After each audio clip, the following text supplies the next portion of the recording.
Praise be Jesus and Mary. And your Father who sees in secret will repay you. Brothers and sisters, as I was reflecting the gospel today and thinking what is the best example for our celebration today, it come to my mind one of a beautiful experience of my childhood, and I still remember fresh from my memories regarding my parents. I remember when Mama and Papa quarrels. Of course, sabi nga ni Pope Francis, hindi naman nawawala yung pag-aaway sa mag-asawa. And yet, I remember my father, after they get silence and they forgive each other, my father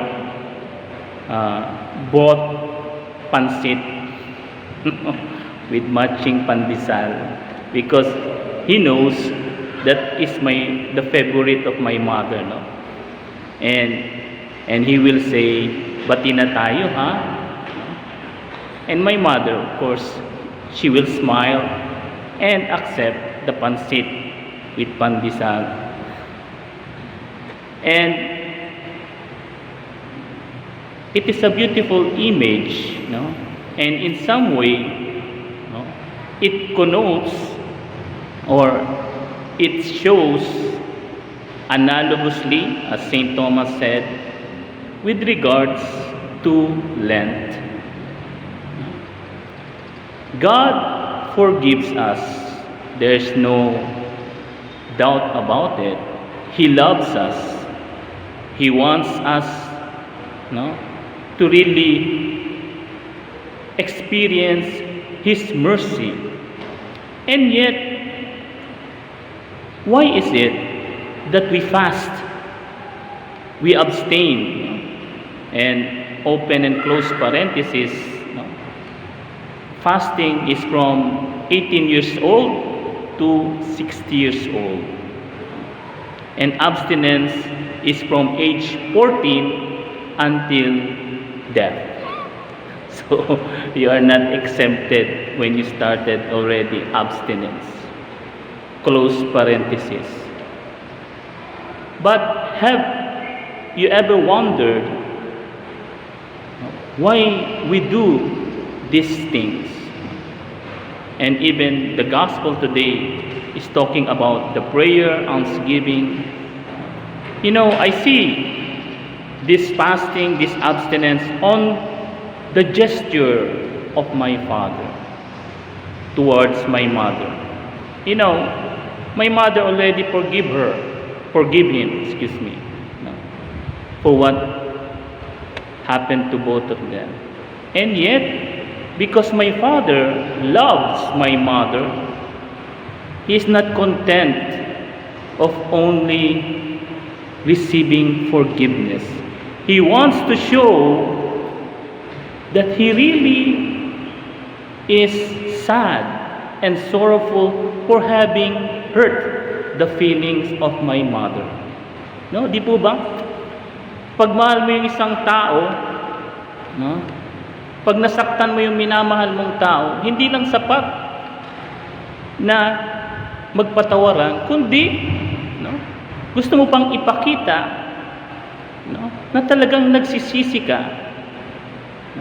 And you try to make that person you love smile, because you did something that makes him or her sad. Di po ba? And so that is what we are doing during Lent.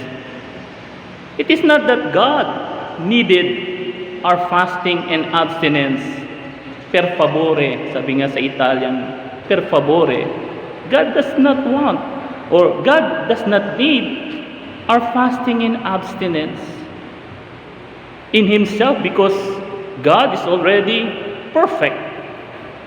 But why is it that we do fasting and abstinence is because we show God, Lord, I love you and I know that I have hurt you. No? Lord, mahal kita. Sabi nga, please forgive me. I know not what I do. Please forgive me. I can't stop loving you. No? So if we love God, if we love a person, it is not enough that we say sorry. We show that person that we really am sad that we have hurt him or her. And this enters our fasting and abstinence. We show God, no, that no, our sins have hurt him, and by our fasting and abstinence, no, we show God how we love him, and we are really repenting to the hurt that we gave to him and to the church. And if this is the reason of our fasting and abstinence, it is beautiful and it goes a long way, and it helps us to really value the penance we do in Lent. Kasi nga, remember, there are three approach regarding fasting and abstinence. Yung una, to fast and abstain because we are obliged. Kasi Lent ngayon, kailangan mag-fasting and abstinence ako. That's one thing. The second thing is, we fast and abstinence just like others para daw, bumalik uli yung kurba ng katawan. Of course, gagamitin yung fasting and abstinence para makapag-diet uli at the same time makatipid. Total, ngayon, Lent, so konti lang ang kakainin, so makatipid.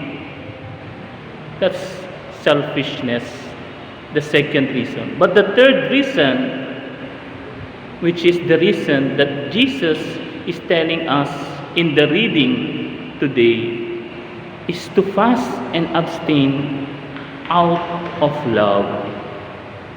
Because of love.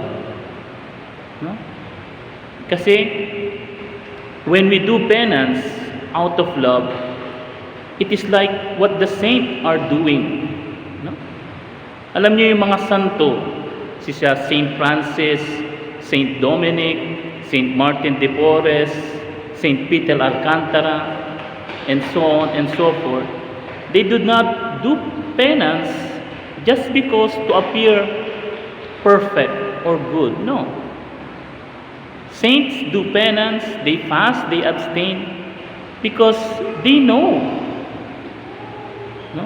that it is not enough to show God how they have hurt him in the past life. And they do that penance all their life, from the beginning to the end. Kung mababasa niyo yung buhay ni Saint Francis, from his conversion until the last breath, he still do penance. And he exhort his friars, Sabi nga niya sa mga friars niya, do penance with the blessing of God.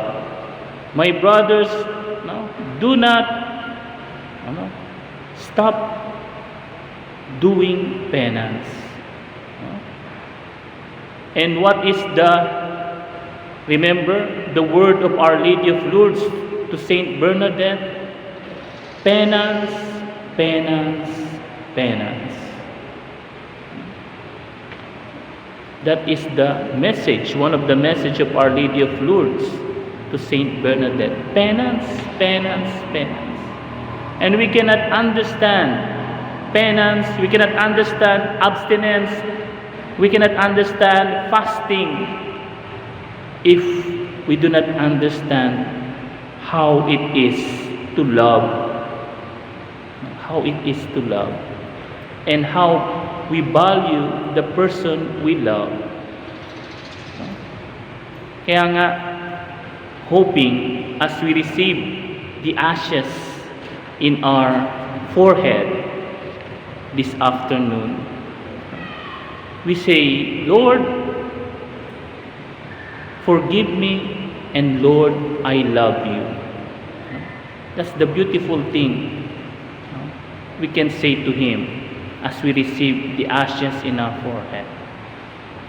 And you know, God will eventually let us experience His mercy. And let us pray, as Pope Francis said today, pray for our brothers and sisters in Ukraine, that peace may come to that land, that love may prevail in the hearts of both Ukrainian and our Russian brothers and sisters. Praise be Jesus and Mary. Ave Maria. If you like this video, subscribe and share. Ave Maria.